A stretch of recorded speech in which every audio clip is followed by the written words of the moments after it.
meettaa walqixxee ganda looyyaa godaalee bakka jedhamutti konkolaataa hojiidhaaf galaa jiru keessatti hojjettoota abbaa taayitaa daandiiwwan Oromiyaa fi abbaa taayitaa daandiiwwan federaalaa kan ta'an nama 8 irratti jiraataa aanaa meettaa walqixxee immoo kan taate dubartii tokko waliigala nama 9 irratti haleellaan raawwatame.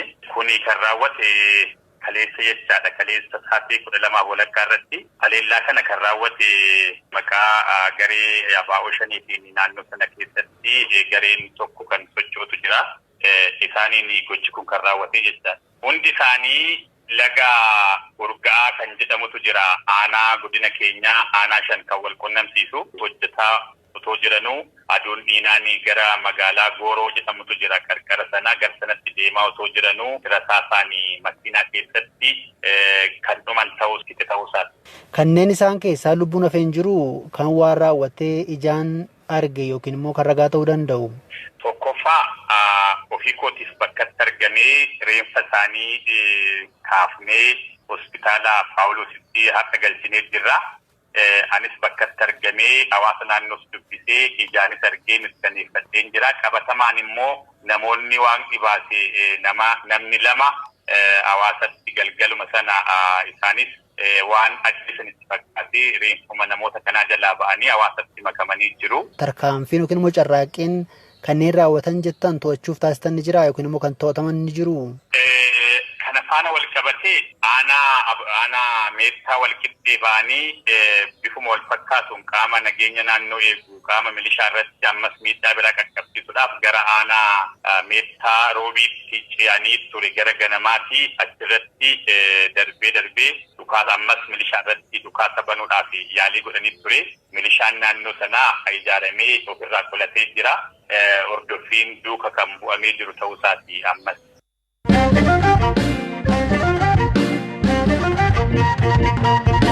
Oduudhuma wal fakkaatuun hidhattootni mootummaan shaneettiin jechuun shororkeessaa jedhee farrajee lammiilee Afgaanistaan 2 aanaa mana Sibuutti ugguruu beeksisan.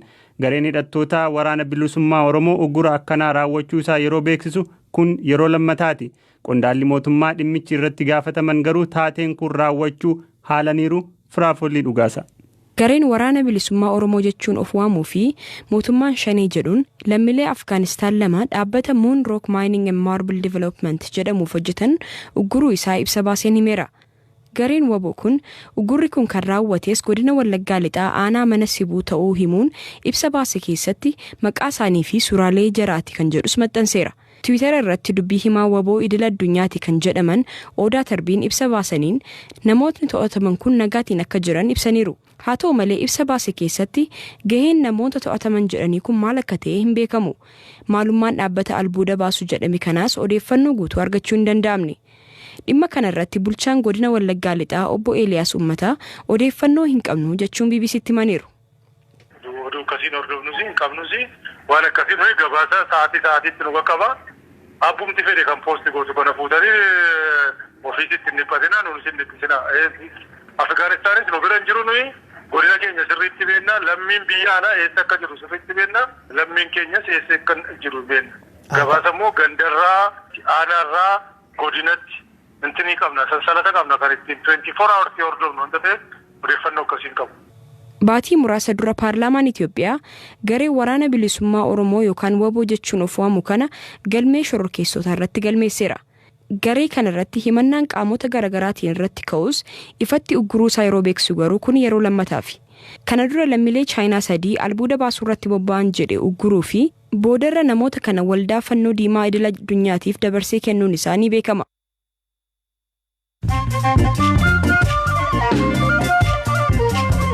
Dhaggeeffattoota gidduutti immoo odeessaalee gaggabaaboo muraasa. Koomishiniin mirgoota namoomaa Itoophiyaa tibba filannoo biyyaalessaa Itoophiyaa wiixata dhufu gaggeeffamutti dhimmoota mirga namoomaa taajjabuuf iyyata galfatullee boordiin filannoo biyyaalessaa gaaffii isaa akka hin fudhanne beeksiseera.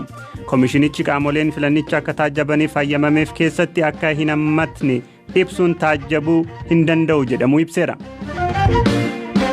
Dhaabbanni Facebook Itoophiyaatti fuulawwan akkaawuntiiwwan neetwoorkiin hojjetan akkasumas gareewwan eenyummaan hin mirkanoofne duubaan dubbii ololaa gadhiisaniif namoota burjaajessan jedhe haquu beeksise. Qorannoon gaggeeffameen akkaawuntiiwwan feesbuukii 65 fuula feesbuukii 52 fi garee Facebook Group 27 fi Instagramii 32 haqamaniiru.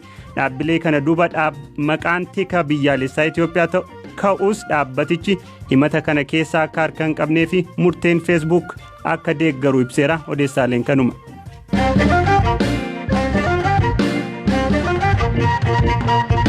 Filannoo biyyaalessaa jaaffaa wiixata dhufu gaggeeffamuuf akka biyyaatti duulli filannoo paartilee xumuramee guyyaan filannoo eeguutti jirama. Jiraattonni magaalaa Amboo filannoo kana ilaalchisee qophiin isaanii maal fakkaata? Miirri magaalaa Amboo jiru hoo jedhee waa'ee lakkoo ammayyuu itti aanaa kan magaalaa Amboo jiru bilbilaan dubbiseen ture.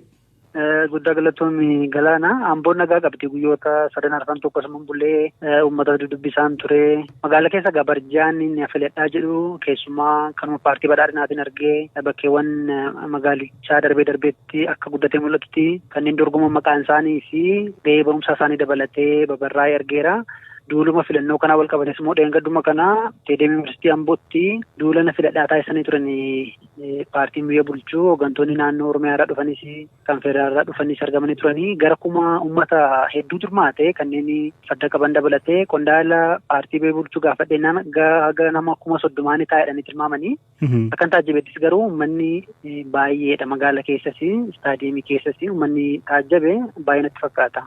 Tole jiraattota dhiyeenya magaalaa Ambootti ergaman carraa dubbisuu qabaatteetta miirri uummatni magaalichaa filannoo kanaan wal qabatee qabu maal fakkaata? Dubbiseera jiraattota dubartootas dhiiras maanguddoos egaa namuu yaada garaa qaban kaan akka galmaa'aa fi filannoof akka qophaa'ee dubbata warra kaan immoo filannoo maaliiti kuni qofaadhuma dorgomuu warra jedhanis jiru warri immoo kaardii akka fudhatanii fi otoo warra taanis immoo morkattoonni hirmaatan gaariidha warra jedhanis jiru. Qophaa'eera ani karaa koo qophaa'eera filannoodhaaf zigijuudhaan kanaaf nan filadha kan naa ta'u kan na barbaachisu nan filadha. Paartileen mormitootaa kan naannoo Oromiyaa KFO, ABO isaan kun paartilee mormitootaati ture. Duraanis filannoon dur darbisuun haqa qabeessa ta'uu haa baatu malee filannoo sana keessatti paartileen hirmaachaa turan jiru. Garuu amma paartileen sun filannoo kana keessatti hirmaachuu hin dandeenye. Maaliif akka isaan hirmaachuu dhaban gaaffii guddaadha. Kanaaf filannoo marsaa jaffaa adda isa taasisa. Ofii paartileen magaalaa Ambootti filannoo kana irratti hirmaatan kan biroon jiru dhaaba badhaadhinaan alatti wanti ilaalte wanti sochiin addaa taajjabde. Paartiidhuma biyya bulchu paartiidhuma badhaadhinaatu dorgoma. Magaalaa Amboo keessa kan hin taajjabe akkuma magaalaa yookiin immoo naannolee bakkeewwan Oromiyaa kaanii jechuudha. Garuu maali fakkeenyaaf Amboo keessatti hoogganaan biiroo aadaa fi turizimii Oromiyaa obbo Kabbada Deessisaa fa'aa akkasumas immoo Shawaa Lixaa keessa Gincii irratti pirezidantiin bulchiinsa mootummaa naannoo Oromiyaa fa'anii dorgomu. Addatti garuu kan arge maali wanciitti namni dhuunfaan dorgomu illee ni jira. Hamma isaa paartii badhaadhinaallee ta'uudhaa baatu darbee kanneen dhuunfaadhaan dorgomuuf galmaanii fi sochii taasisan ni jiru. Ayyee ammayyuu itti aanaa Amboorraa gabaasa naan geesseef ulfaadhu nagaan ture. Tole guddaa galatoomii Galaana.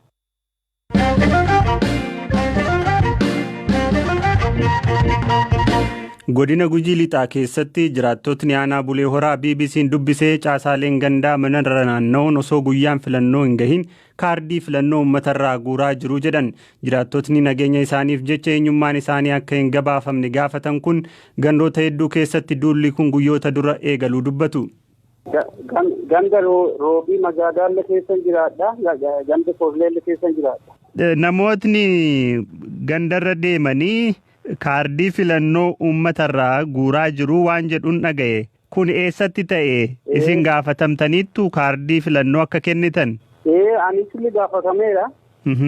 Anillee gaafatameera garuu ani magaalaatti lakkisee dhufeera qabadhee dhufee ani kennine nagaan fuune nama dhibiirraa guurane ganda afur ammallee ganda karaa roobiillee cufarraa guuraneerani. Roobii Gaalee Malkaa Magaadaa Raaroo ganda jedhamu kana cufarraa guuranii leessaneerani.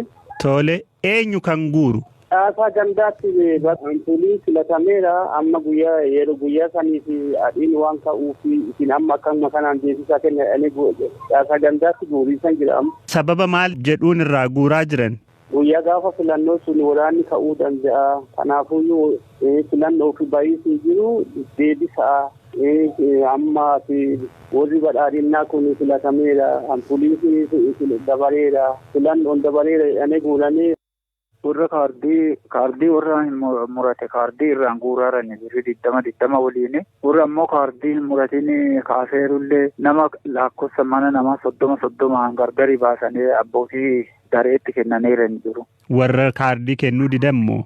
Kan muratiisa dhabeellee abbootii dareetiin galmeessa maqaa fidaa jedhanii maqaa galmeessanii bakka akka uummati filee godhaneeti ifumaa fi mallatteessaneeti akka uummati filee godhanee dabarsiisaa fi karoora kanarra jirani. Amma isin ganda kam jirtu? Gandi keenya gandi xiqqoo hin sodaannan jala marroo jiranuufi gandi soorilee qilleensoo bala akkanuma walitti ejjaa bulee horaa. Tole amma kan keessan gandi maali? Qilleensoo. Warri amma guuraa jiru kun warra qaamolee mootummaati. Abbootii daree ka nama 30 hooggan. Abbootii daree jechuun qaamuma bulchoonni gandaa ijaaranii. Amma ganda keessan yoom dhufanii sassaaban? Haadha jammara.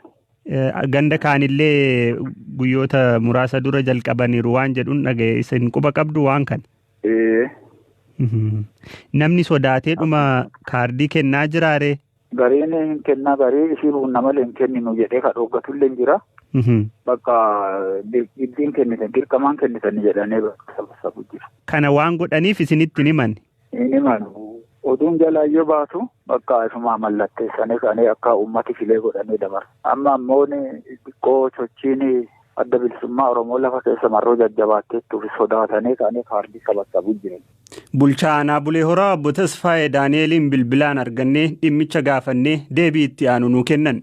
Lakkoofannoo sanii qabna nuti hin beeknu. Hooggansi keessan ka Bulee Horaatiimi aanaa. Hin beeknu bakka hin beeknu maal waan akkas odeeffannoo filannoo boordii sa'aatiin gaheera yeroo filannoo.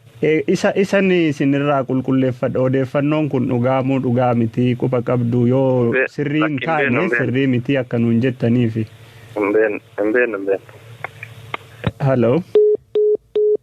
Kaardiin filannoo gandoota aanaa Bulee Horaa keessatti sassaabamaa jiraachuu walqabatee ka gaafanne dubbii himtuun boordii filannoo Itoophiyaa Sooliyaanaa Shimallis gabaasni nu hin geenye jedhanii waan hin hayyamamne ta'uu dubbatan.